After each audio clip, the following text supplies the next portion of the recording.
श्री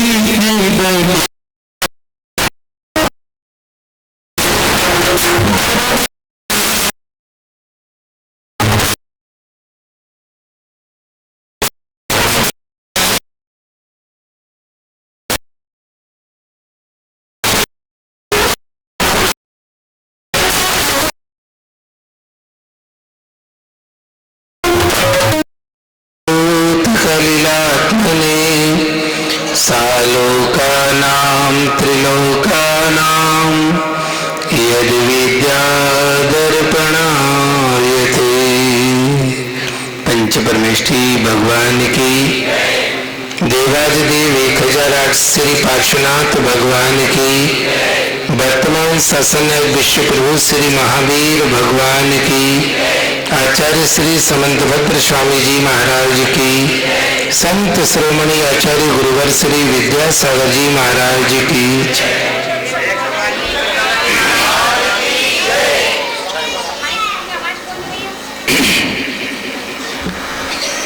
कल अपन ने चर्चा की थी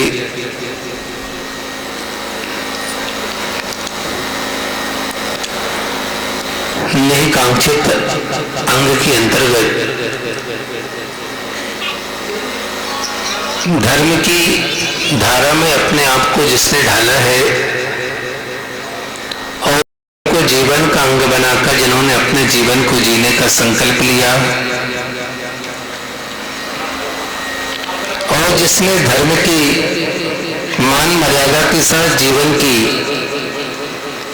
उस आनंद की अनुभूति में अपने आप को इस समन्वय करते हुए डरोते हुए समाहित किया है कि जिसके माध्यम से उसका जीवन धर्म के बिना श्वास लेने के लिए भी तैयार नहीं है। और ये सत्य है कि जब जीवन आता है तो धर्मात्मा के आनंद की इतनी अधिक असीमता का है तो है ना तो अपने आप के लिए एक क्षण बाहर पंचेंद्रियों का दान करके भटकाना चाहता है और ना ही किसी पंचेंद्रियों के विषयों की ओर अपने आप को न मन बढ़ता है न इंद्रियां बाहर करती हैं। यदि किसी प्यासे व्यक्ति के लिए क्षीर समुद्र की मीठा पानी मिल जाए पीने के लिए तो सारा पानी अच्छा नहीं लगता, भले वो क्या कर लेता।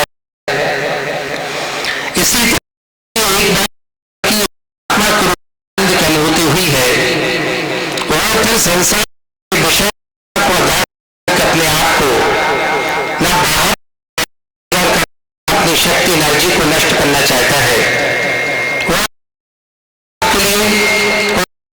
अपनी आपकी सच्ची श्रद्धा अपने जीवन को बना के आप में अपने आप को पाना और आपको खोना चाहता है। हम बाहर खोए हैं और इसलिए हम करते हैं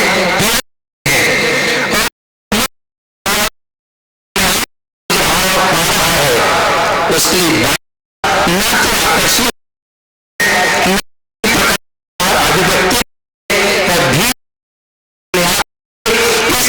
से कछुए की होकर के रख लेता है कि बाहर दिखता भीतर अपने आप में वह आनंद का अनुभव करता रहता है। किसी ने भजन भी लिखा है कि जिनके शरीर में न तो कांति है न किसी प्रकार है न प्रकार की शोभा दिगंबर मुद्रा को धारण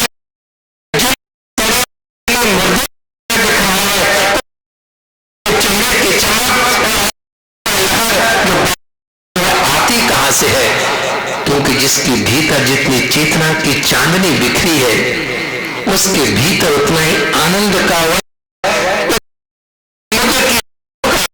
उसको मालूम बनता है कि वह भीतर का बखान करता उस अनंतमती ने समर्पित होते हुए धर्म की धारण करके किसी प्रकार की संसारिक भोग आकांक्षा की न वर्तमान की और न ही भविष्य की कोई आकांक्षा पास में नहीं रखे।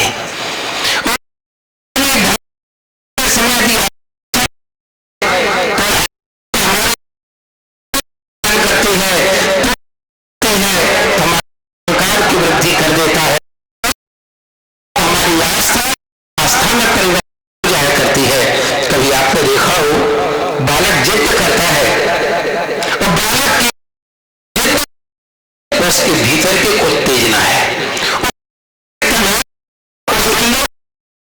उसके अंदर की एक ऐसी भावना है जो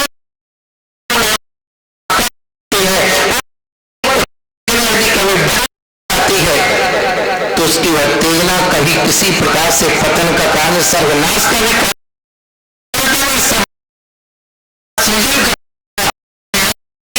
शिखर पर पहुंचा देता है, जहां पहुंचना आसान भी नहीं पास आती है, तो केवल निराशा और अस्वस्थता पैदा करती है। बालक की उत्तेजना जिद्द में परिवर्तित होकर सुधर भी जाती है,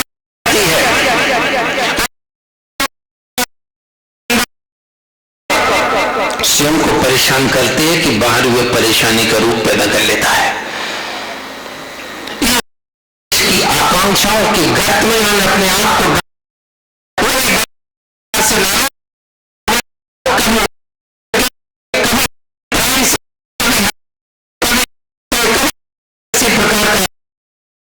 अपने आप को खोता चला जाता है, और जो उसमें खो रहा है वास्तव में खो ही रहा है, पाप कुछ नहीं रहा। अनंतमती ने अपने आप किंतु अपने आप का वह स्रोत संसार पर भी नहीं है, अपने आप को किंतु उस खोए की तरह खोना पड़ता। दूसरे को आपने कभी देखा जो खोया बनता है ना, जानते हो ना, खोया बनाते हैं ना, रक्षाबंधन आ रही ना, बनता है ना, उस खोए ने क्या खोया? जो उसका अपना नहीं था उसको खोया, जो उसमें बेकार था, विकृति थी, जो दूसरे के माध्यम से उसमें सरलता,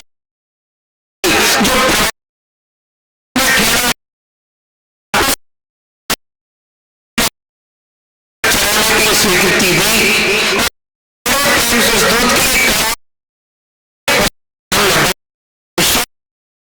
अपने पहुंचा चलाते हुए उसको घोंटते रहते हैं, घोंटते रहते हैं, चलाते रहते हैं। चलाए क्यों जाता है? कि दूध कहीं कड़ाव में गर्मी के कारण से लग ना जाए, कहीं खरा ना हो जाए, कहीं लाल हो जाए, कहीं स्वाद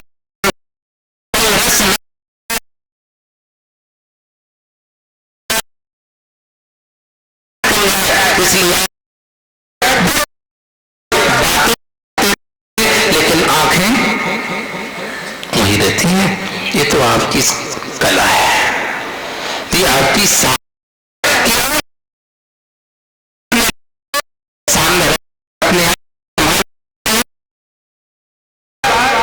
माताएं, महिलाएं, बहनें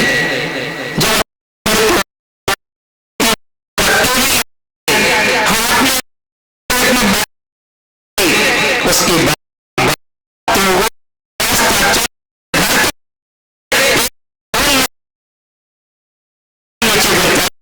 साधना है, ये भी कला है, लेकिन यह कला केवल बाहर वालों के लिए आनंद देती है, आत्मा को आनंद नहीं दे पाती है।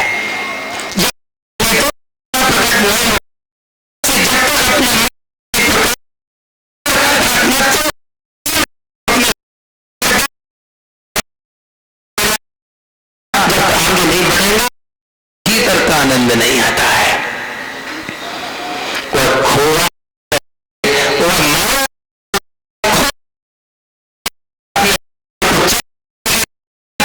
धीरे उस पर मलाई जमती है, धीरे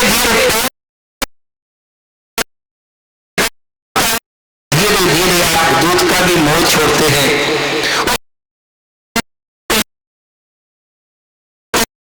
धीरे धीरे निकल जाता है, खो जाता है।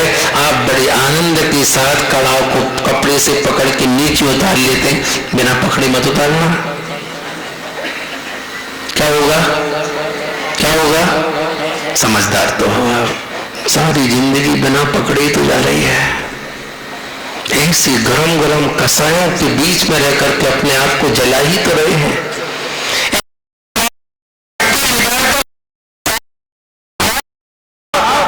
घात ही तो कर रहे हैं।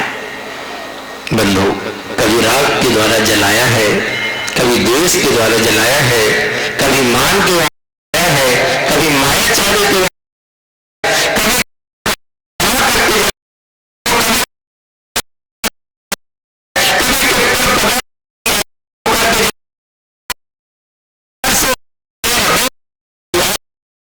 आपको नहीं जलाया क्या? विचार तो करो आखिर।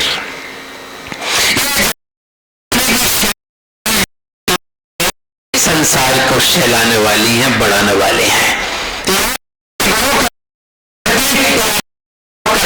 पतन कर देते हैं,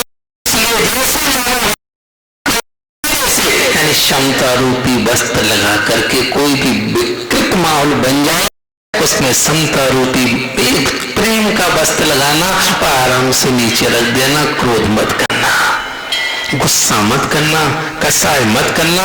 माहौल बना है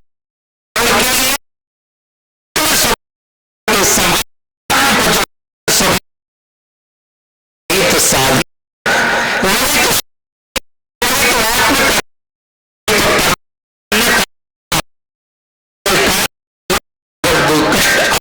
सकता।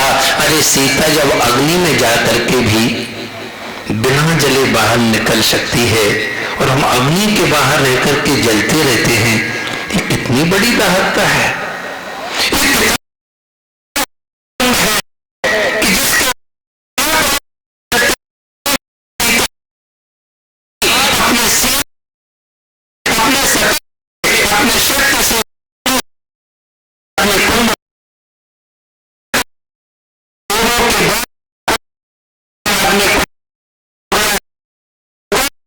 कमल का सिंहासन रख करके सीता को बैठा दिया, उसकी सुगंधशील की देवों के पास तक पहुंची और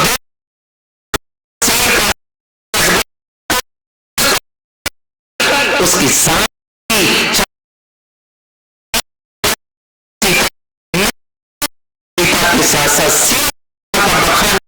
जिसके जीवन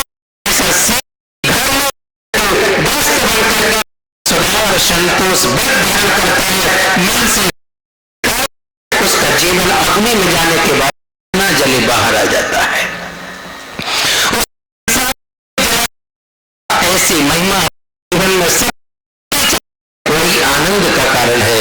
प्रत्येक गृहस्थ को अपनी मान और मर्यादा, सील और संयम के साथ अवश्य पालनी चाहिए। बंधु, रक्षाबंधन पर्व आ रहा है।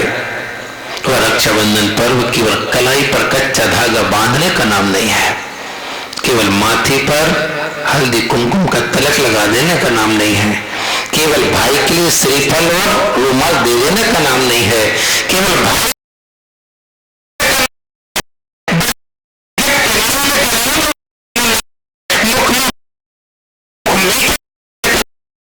नहीं है। ये तो बहुत औपचारिकता है।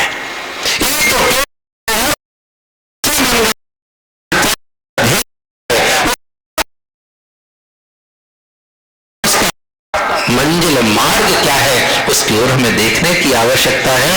कोई भी केवल खाने पीने, खेलने कूदने, वस्त्र नए पहनने के लिए नहीं होता। उसका उद्देश्य, उसका रीजन कुछ ना कुछ अंदर छुपा होता है। इस समय पर हम आपको बताएंगे कि वास्तव में रक्षाबंधन उसकी इस प्रकार जिसकी कलाई पर बांधी जाती है, जो बांधती है वह कहां तक अपने आप को सील संयम की मर्यादा के साथ रख पाती है। बहुत आवश्यकता है कि अपने जीवन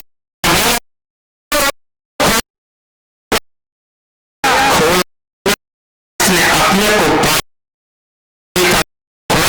को जो अपना नहीं उसको खोने में ही सार है, उसको पकड़ने में दुख ही दुख, निस्सारता ही निस्सारता है।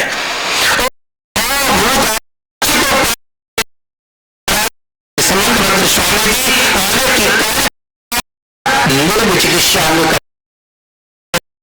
तुम जिसको देखते हो वो तुम्हारा नहीं है, जो तुम्हें दिख रहा है वो भी तुम्हारा नहीं है, जो देख रहा है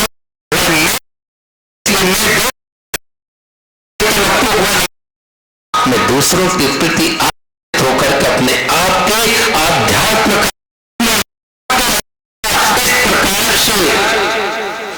नाश करते हुए क्यों पर पदार्थों के प्रति भटक रहे हैं। तो शुरुआत कहां से होती है आकर्षण की? खुद के शरीर से होती है, खुद से होती है। पहले हम शरीर को अपना कहते हैं, फिर शरीर के रक्षक को अपना कहते हैं, फिर शरीर को पिलाने वाले को, पोषण करने वाले को अच्छा कहते हैं, फिर जो हमारा ध्यान रखता है उसको अच्छा हम कहते हैं। निरंतर हमारी परिभाषा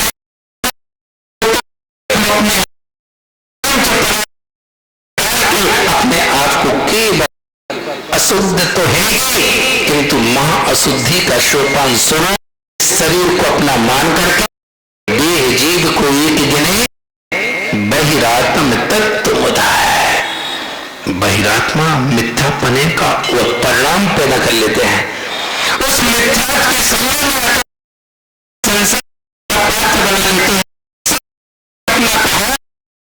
उससे हमारे अंदर जीव तत्व की भूल का परिणाम तो शरीर उपयोग करना सीखो, इसका दुरुपयोग करके अपने आप को खोना मत सीखो। जिसने दूध का राग नहीं छोड़ा उसको मावा खाने नहीं मिलता, उसके लिए शुद्ध वस्तु का स्वभाव का अनुभव नहीं होता, उसके लिए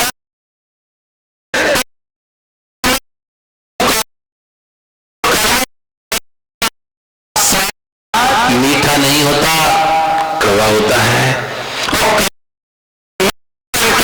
अपने आप में अनुभव कर, उसी का नाम तो भ्रम है, उसी का नाम उसको अपना मान करके चलते है कि आज भी पंचम काल कली काल में जन्म लेकर के बैठे हैं और आज भी उसी प्रकार से भूल को जा रहे हैं। परिणाम सामने आएगा कि दुखमा काल में पहुंच जाएंगे। एक शरीर को अपना कहा, एक शरीर अपना बोला कि यानी अब इसकी रक्षा करने वाला भी मेरा हो गया।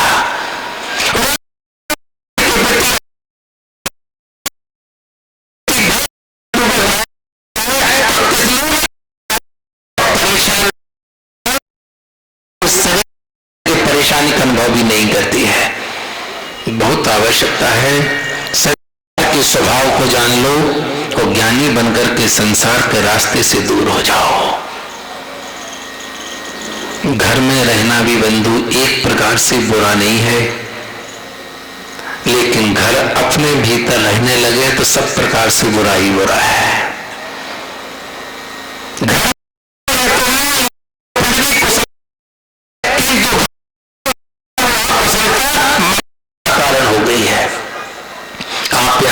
बैठे धर्म सभा में कोई व्यक्ति अपना घर लेके आया, घर लेके आए, छोड़ के आए, झूठ नहीं बोलना, कोई भी छोड़ के नहीं आए, सब किसी ना किसी रात के बंधन में बंध करके आए हो।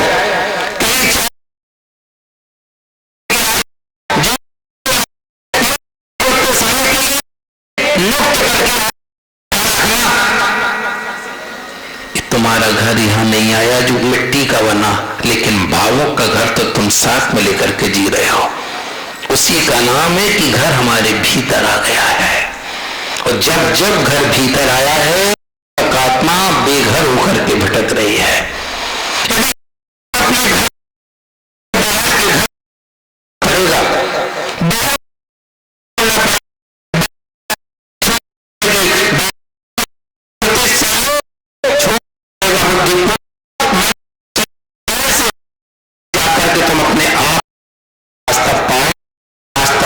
उसके बाद भी नियम नहीं है, क्योंकि भीतर का रास्ता भीतर है, बाहर नहीं दिखता। तो भीतर आने वाले के लिए बाहर के रास्ते छोड़ने के साथ भीतर की प्रकाश की आवश्यकता है। वो श्रद्धा से दीपक जलाया जाता है, तब भीतर के अंधकार में प्रकाश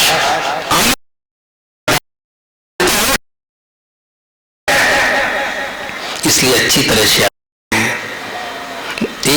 दृढ़ता पूर्वक अपने पराये की पहचान करते हुए आत्म कल्याण की रुचि निर्णय कर लो कि शरीर मेरा नहीं है। जब शरीर मेरा नहीं है तो कोई कितना भी रहे, कोई मेरा न हो नहीं सकता।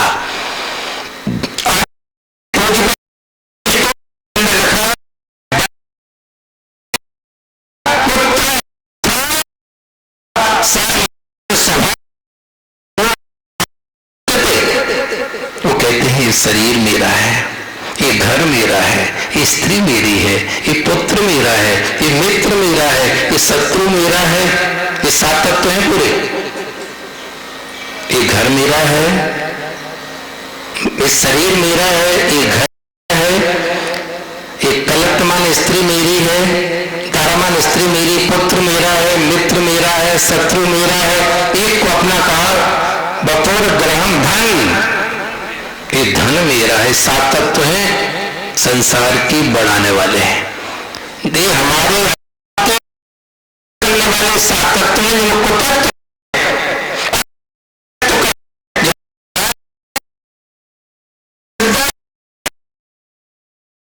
रहते हैं, दो सामाजिक है। इसलिए आचार्य पूज्य स्वामी जी कहते हैं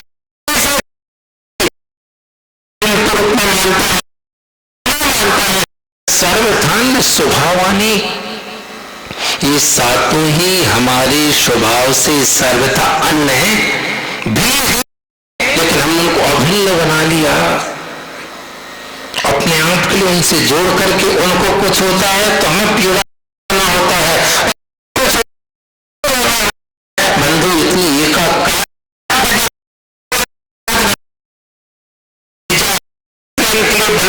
तो शायद अनंत संसार के दुखों की ना होती। बहुत शब्द दिया पूज्यपाद स्वामी ने। ऐसा इनको अपना कौन मानता है? कौन मानता भाई? मूढ़ा। मूढ़ माने कौन? मूढ़ माने ज्ञानी तो है ही, मूर्ख। आप तो होने ना कोई विदिशा वाले मूर्ख ही नहीं।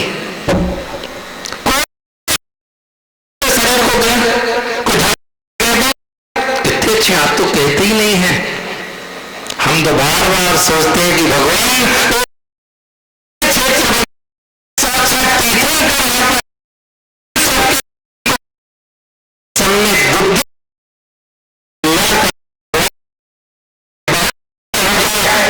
बुद्धि शक्ति अंदर दुर्बुद्धि के रूप में घुस चुकी है। इसी का नाम संसार है, इसी का नाम दुख है, इसी का नाम है, इसी का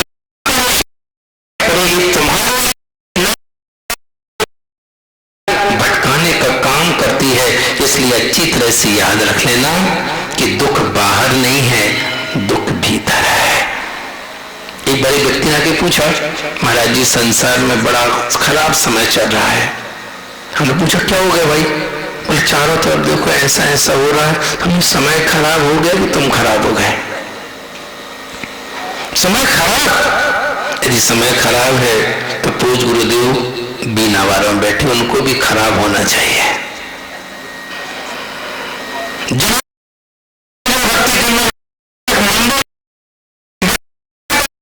यदि भगवान के सब पूजा कर रहे हैं तो उनको भी खराब होना चाहिए।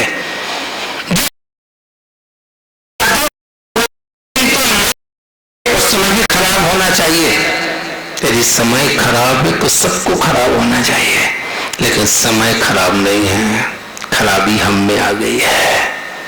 वह तो जड़ है, अचेतन है।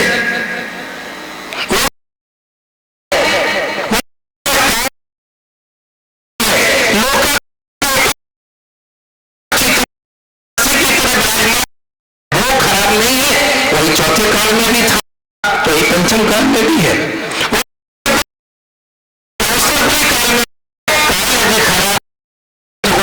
भगवान से तो बन ही ना पाते हैं। काल खराब नहीं होता बंधु, खराब हम होते हैं। हमारा विचार बिगड़ता है, हमारा मन बिगड़ता है, हमारा सोच बिगड़ता है, हमारा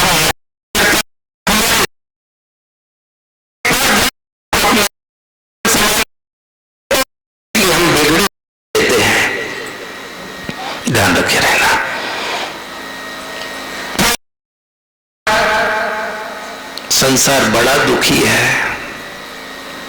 जहां देखो वहां रोना, जहां देखो वहां अभाव, वहां पीड़ा, परेशानी, रोग, बीमारी। हमने उनसे कहा दुनिया ना, तुम दुखी तो नहीं हो ना? बोले महाराज मैं भी तो दुनिया में हूं। फिर कहो ना कि मैं दुखी हूं, दुनिया को क्या कहते हो? हम अपनी बात के लिए दूसरे के सिर पर डाल करके बोलते हैं। संसार दुखी नहीं बंधु, संसार तो पंच परावर्तन का नाम है और संसार में रहने वाले हम दुखी हैं। भूल के कारण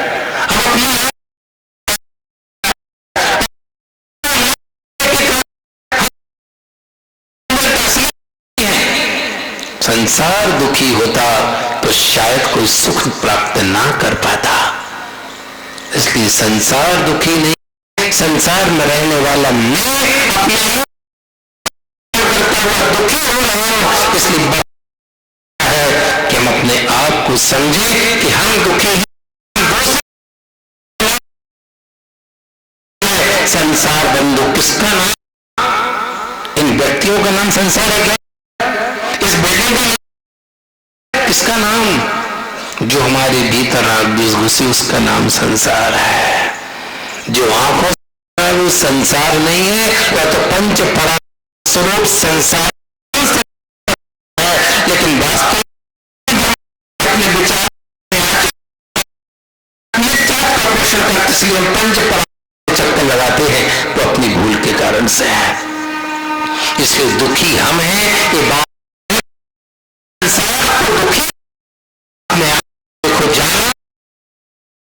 तुम तो संसार से निकल आओ ना, तुम काहे को उलझ रहे?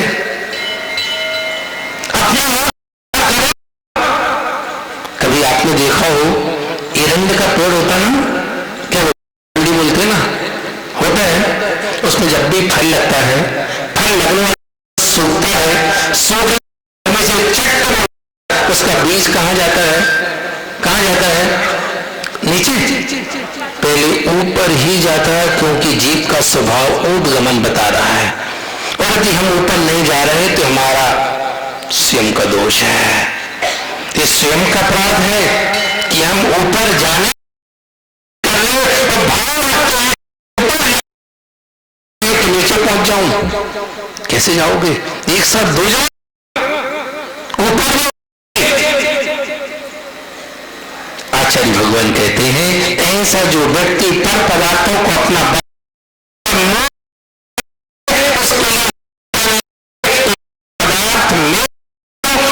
पदार्थ का मैं भी नहीं हूं, ऐसा अन्य भावना के साथ अपने आप को सतत संभालने का काम वैरागी कर लेता है।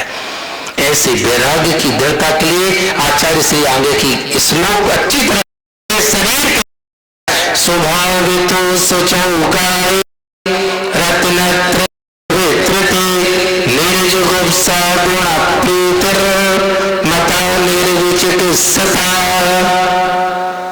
आचार्य भगवान कह रहे हैं कि तुम जिसको अपना कहते हो कैसा है?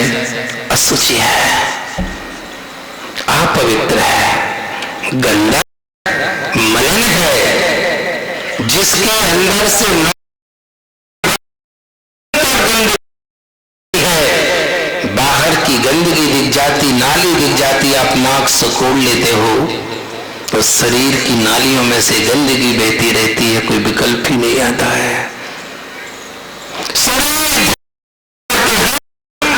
बड़े अपने आप को स्वच्छता का अनुभव कर लेते हो। शरीर का धर्म है भैया, नाली का धर्म है,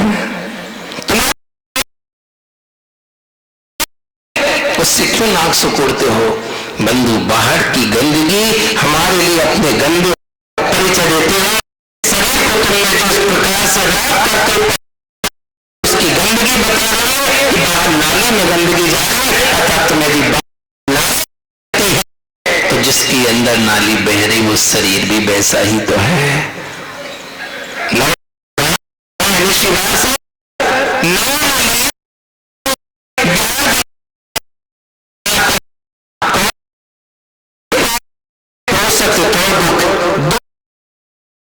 सत सुख उपजा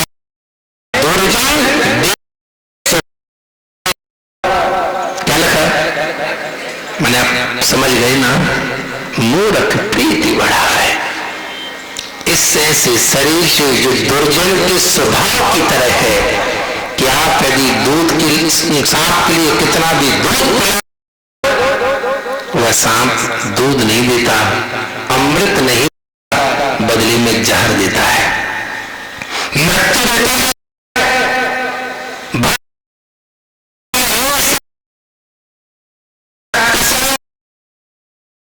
उस आत्मा को मारने के, जन्म मरण के चक्कर में डालने का ही तो काम किया है।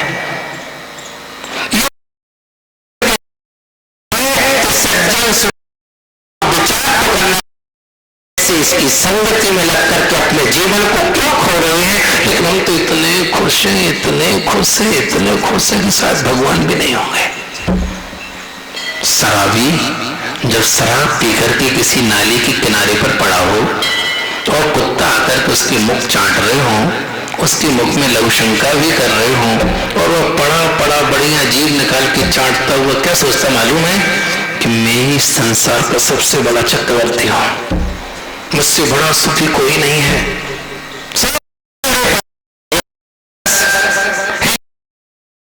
जब नशा उतरेगा तो जो होगा तो दुखी और बेइज्जती।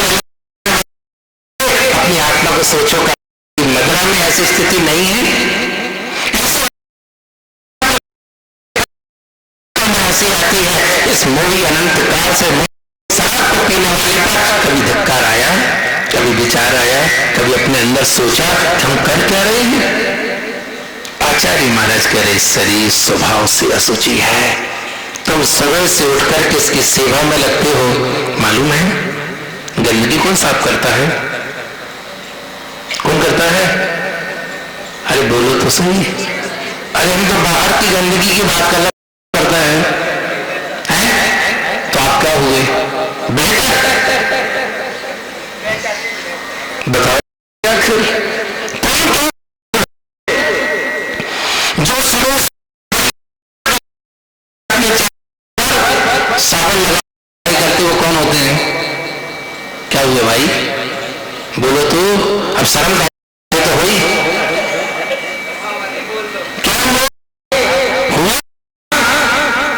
उसको प्राण तुम अपने आप के लिए समझते हो कि मैं बहुत अच्छा हूं। विचार आता कभी हम सारे भेष हम स्वयं धारण करते हैं, इस शरीर की सफाई के लिए करते हैं जो असुचि है, और शरीर को बढ़िया साबुन आ रही है जिसमें सब प्रकार की शुद्धियां भी, मांस भी मिलके आ रहा है, चर्बी, और आप चर्बी से अपने चर्बी को धोते हो, बढ़िया शुद्ध समझ के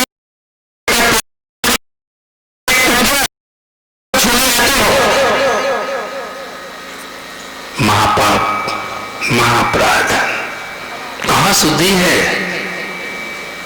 अरे बंधु नहाना ही है तो जैसे पहले के लोग स्वच्छ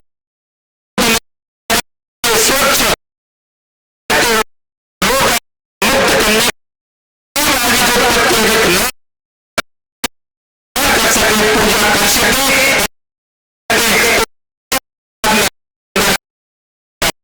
आते थे पहले बढ़िया बेशन। वैसे भी छोटे बालक को जब भी उसकी मां नहाती है, लोई करती है काकी साबुन की, आटे की करती ना, उसमें तेल भी डाल लेती है, घी भी डाल लेती, हल्दी भी डाल लेती, डालती ना, क्योंकि वह प्रकृति जन्य स्वाभाविक पवित्र उसमें हिंसा नहीं थी।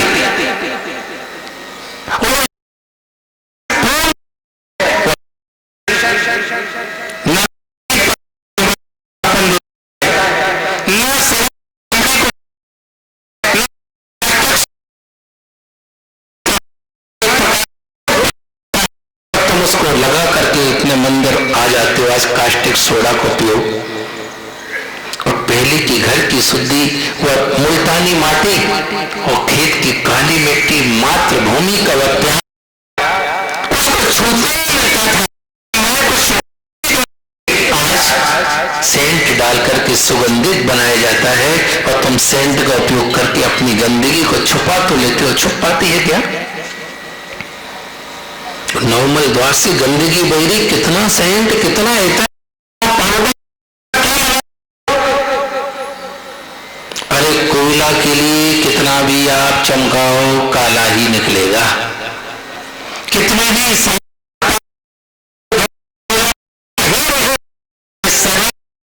भी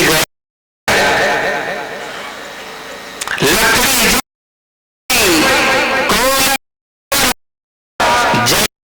ऐसी भाई कोई न राग, किसी काम न जिंदा में आई न मरने के बाद आई, छूना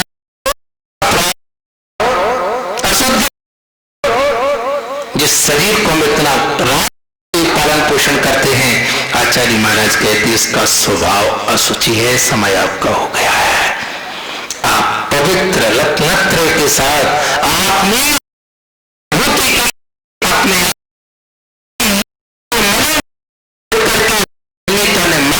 न देख के घिनाव है, उनको देख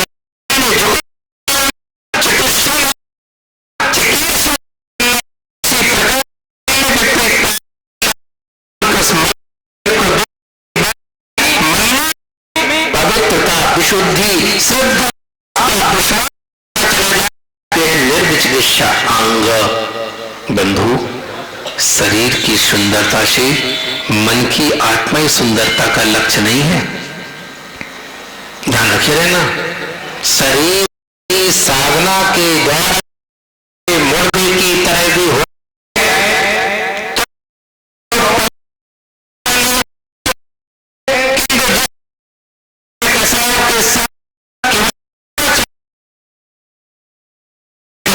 पवित्र है, गंदा है, ये बात अच्छी तरह से ध्यान रखना। शरीर में पूज्यता केवल रत्नत्रय के द्वारा, आत्म साधना के द्वारा आती है। शरीर में अपवित्रता भीतर और बाहर से निरंतर पाप और कषायों के द्वारा बढ़ती चली जा रही है। कोई भी स्थान संसार में ऐसा मिले तो बता देना कि जिसमें से गंदगी बहती हो और वहां किसी ने बढ़िया इत्र लगा दिया हो, जो पूजा हो रही हो। ध्यान रखना, अपने आप को संभालना, अनदेखा मत करना अपने आप के लिए, देख करके जीना, अतः शरीर से राग मत करना।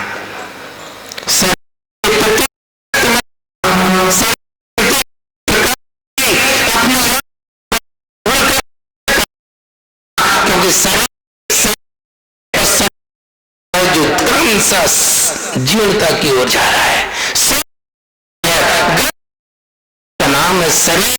तुम्हारे अनुसार नहीं चले, अपने अनुसार चलना चाहते हो, अपना त्रय तो शरीर तुम्हारा सहयोगी बन के तुम्हें साथ देगा और कर्म तुम्हें देगा। बहुत अच्छा है, बड़ा उदार है, इसका नाम औदारिक शरीर है। इसकी उदारता का अनुभव तो करो कि जिसके लिए आप के मार्ग पर ले आते हैं, शरीर से पूज्यता होता है और आत्मा पवित्र होकर के प्राप्त हो जाती है।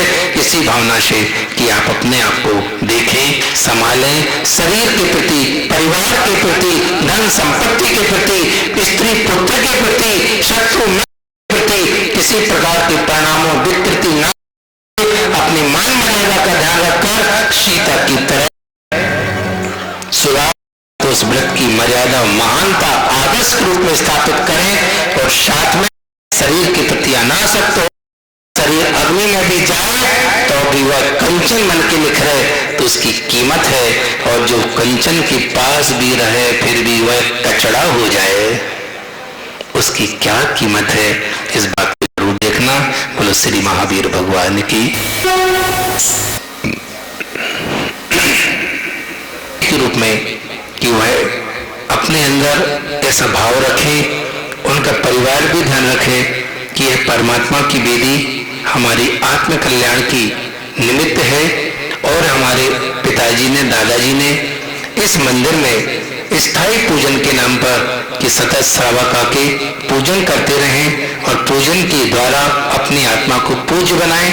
इसलिए जो जिनने भी अपना सहयोग दिया है, पंडित जी उनकी लिस्ट लिए खड़े हैं, हम लिस्ट के लिए तो नहीं कहेंगे, लेकिन आपको जो देना वो ले आओ। पहले हम आमंत्रित कर रहे हैं हमारी सकल जगत मध्यम के अध्यक्ष भाई प्रकाश जी चौधरी और इस पूरे स्मृति चिन्ह के वितरण में अपना योगदान देने वाले श्री एल खनी साहब कृपया यहाँ आए और इस मंदिर कमेटी के अध्यक्ष भैया ओम प्रकाश जी जिन्हें सूचक है, लेकिन उनके स्थान पे सूचक है, हाँ भी हाल बताया उन्होंने कोई प्रॉब्लम, चलो तो उनके स्थान पे मनोज भैया और दादा राजमल जी यहाँ आए और इस चित्र का अनावरण करें जो कि हमको प्रत्येक को समर्पित करना। प्रकाश सिंह जी हुसनपुर कृपया चारों यहाँ आए, जल्दी आ जाओ, कृपया शीघ्रता करें और जिनके नाम में आमंत्रित करूंगा कृपया शीघ्रता से अपना यह एक स्मृति चिन्ह आपके पास प्राप्त हो। ये इस मंदिर की आधारशिला हाँ पंडित जी संक्षेप में काम विराजमान कर पाए थे। फरवरी 9 में हमारे पास 50,000 रुपये लगभग देयता थी उस मंदिर की, लेकिन आज की प्रेजेंट फंड के माध्यम से हमारे पास 4 लाख रुपए बैंक में एफडी हो चुकी है, तो हमारा लक्ष्य 6 लाख का करने का, ताकि वहां से ब्याज से वहां की पूरी व्यवस्था चलती रहे। ये रखें बब्बू भैया, जरा सुन करें नंबर 1 पे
महाराज सत्संग बीना वाला क्षेत्र में